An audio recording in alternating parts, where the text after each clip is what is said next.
Hi again. So in the last video, I discussed the idea of self-talk and mainly focused on the damaging ways that negative self-talk can affect you. I focused in on 4 types of negative self-talk in particular: worry, self-criticism, victimhood, and perfectionism. And I asked you to reflect on which ones you fall into the most. We ended off with the question, what positive self-talk phrases would you like to use and develop? Hopefully you were able to come up with a few, and I'd like to take a minute today, now, to be able to introduce you to some techniques. So, because we're already acquainted with what negative self-talk is, I'd particularly like to share some strategies you can use to control your inner dialogue a bit better. And this is in the interest of cultivating more positive self-talk. To begin with, I want to tell you about 4 ways you can manage your negative self-talk using something called challenging questions. The first strategy is called reality testing. When you find yourself engaging in negative self-talk, ask yourself, what is my evidence for and against what I'm thinking? And remember, feelings aren't evidence. We're looking for the kind of objective evidence they'd publish in a trustworthy newspaper or scientific journal. You can also ask yourself, are my thoughts factual or are they just my own interpretations? Subjective interpretations can be very biased and unreliable, whereas objective, factual information is usually more useful. Then try asking, am I jumping to negative conclusions? People do often make inferences and assumptions based on really little evidence, and the reality is that it's just best to stay out of the fortune-telling game as much as possible. Finally, you can test the reality by asking, how can I find out if my thoughts are actually correct? There may be actual fact-finding and information gathering you can do to determine if your negative self-talk is actually valid, especially if you're making predictions or assumptions that might involve other people. So the second technique is look for alternative explanations. And you can do this by asking yourself, are there any other ways that I could look at this situation? What else could this actually mean? And if I were being positive, how might I perceive the situation? The third technique is to put things in perspective. You can use straightforward questions like, is this situation as bad as I'm making it out to be? What is the worst thing that could happen? What is the best thing that could happen? And what is most likely to happen? Is there actually anything good about this situation? Will this actually matter in the long run? Say a year from now. One of my clients shared a very useful perspective-taking question with me. Whenever she was confronted with an upsetting situation, she would play the 10-10-10 game. She would ask herself, is this going to matter to me in 10 days? How about 10 weeks, 10 months, 10 years? Very often, she would be reassured that the situation wouldn't even be as distressing in 10 hours, much less 10 days. Finally, you can redirect your energy by using goal-directed thinking. Ask yourself, is thinking this way helping me to achieve my goals? What can I do that will help me solve the problem? Is there something I can learn from the situation that can help me to do things better the next time? When you use challenging questions to disrupt your negative self-talk, the goal is to stay objective. You want to hold on to the facts rather than the feelings. Your mind might actually be trying to protect you by anticipating the worst and engaging in self-criticism. It's weird, but it's trying to reduce the risk of harm by motivating you to anticipate and prepare for problems. The problem with that is that often negative self-talk causes needless suffering and causes our mind to go overboard, doing more harm than good. It's important to pinpoint what is helpful and what isn't in order to be able to get the most out of our inner dialogue. Testing your self-talk is a way for you to enter into a more objective discussion with yourself, which will hopefully shine light on what merits your energy and what does not merit your energy. So let's take a moment to reflect. What are the 4 types of challenging questions? How do you think challenging your negative self-talk with these questions could affect you?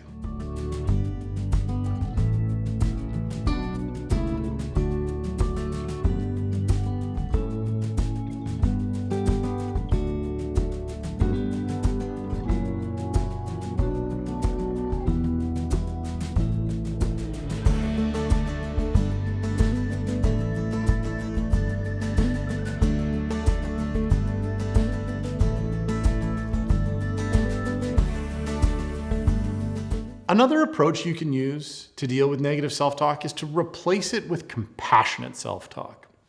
Compassionate self-talk aims to get rid of the harmful aspects of negative self-talk, such as beating yourself up and staying stuck, and replacing these aspects with more positive ones like love, understanding, changing, and healing.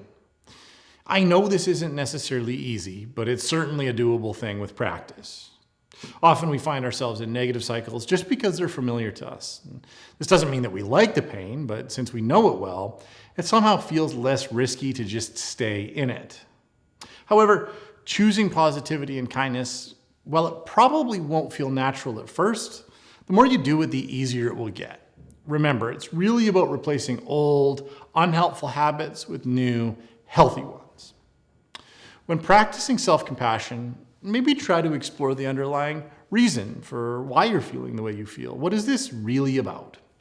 Let's go back to my friend's ripped red shorts from earlier. The rest of her reflection reads as follows.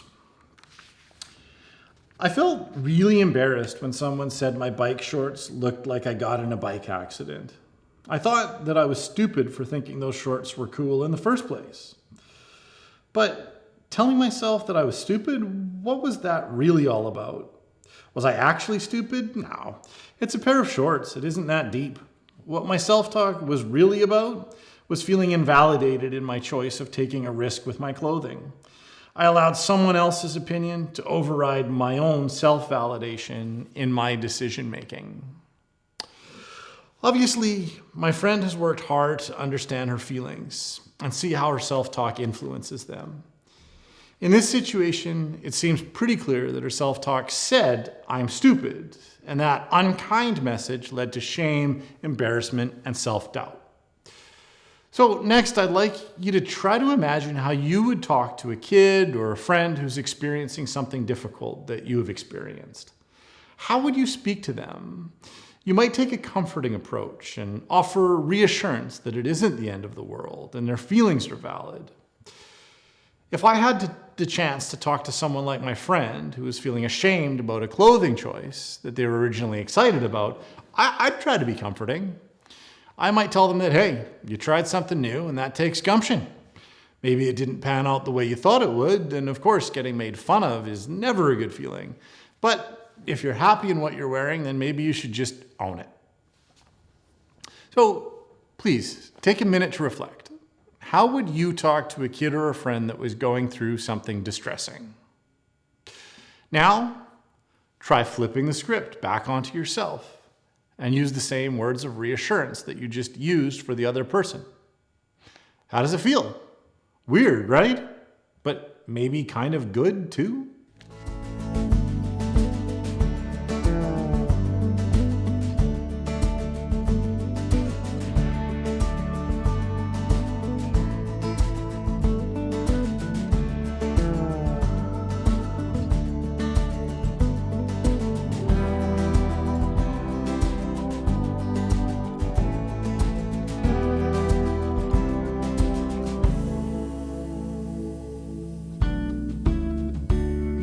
Compassionate self-talk leads with kindness, understanding, and non-judgment. And you have to actually listen to what you need to hear in the moment in order to feel better about what happened or to feel better about yourself. Ask yourself, if I truly cared for myself and well-being, what would I say to myself right now? The same way that you are in control of your inner thoughts when you're telling yourself negative things, you are also in control when you say positive things. Change your inner dialogue to something that actually benefits you and your goals. I'd like to share an example of a situation I've seen many times. Worrying that you are a bad person and finding yourself in a cycle of negative self-talk that amplifies this belief. Take Sandy, a hypothetical client in recovery who is struggling to break her negative self-talk. Since she's been working on abstinence, she keeps ruminating over the mistakes she's made, people she's hurt, and relapses she's gone through.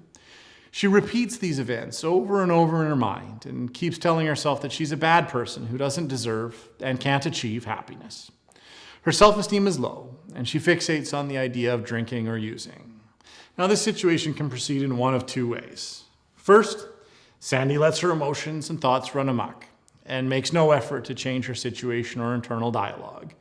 She allows her feelings of inadequacy and shame to take over, and her self-esteem takes a big hit. By doing this, she causes obvious harm to her mental well-being and puts herself at a great risk of relapse. The other alternative is Sandy takes notice of her negative self-talk and decides to challenge it. She notices that she thinks of herself as a bad person, and she asks herself, what evidence do I actually have for that belief? The evidence she has are things that happened in the past. She's made a decent amount of progress more recently, which is much more relevant. What evidence does she have against this belief? Well, she's been following a recovery program, she's been doing the work to heal, and has gotten some good traction with staying abstinent. And honestly, even if she were to relapse, the negative "I'm a bad person" talk isn't really warranted, and it's only going to make things worse. So, what could Sandy's belief that she is a bad person really be about?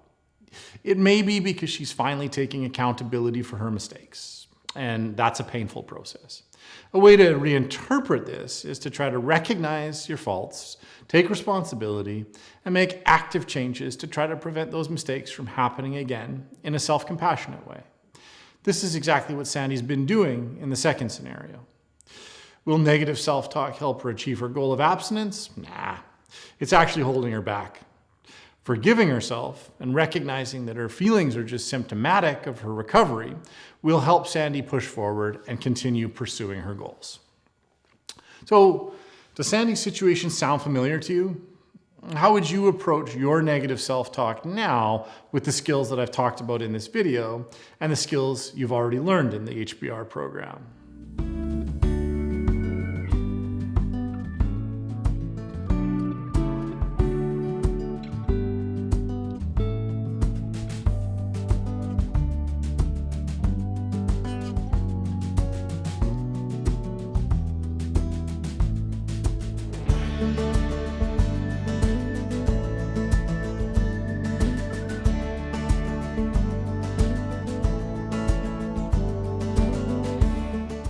There's one more strategy that you can use to correct your negative self-talk.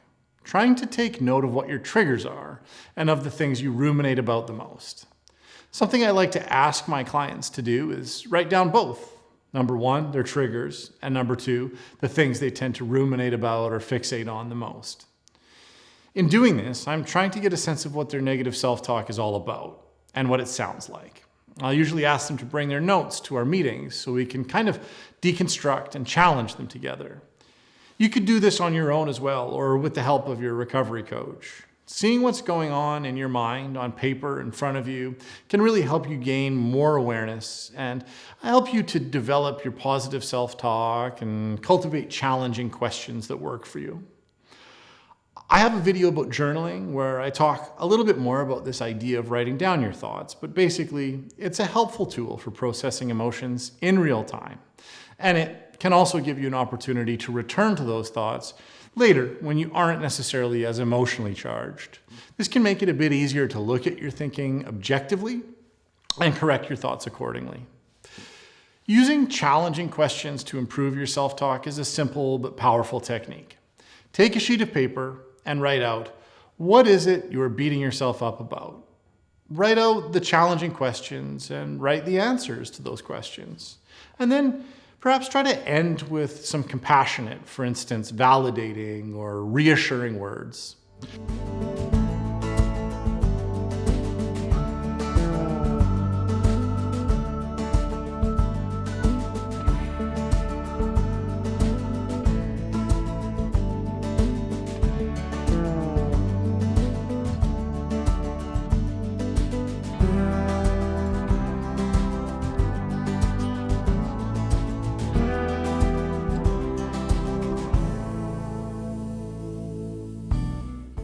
Writing it out can help you to engage with your emotions more easily, organize your thoughts, and develop a point of reference for when those thoughts come up again.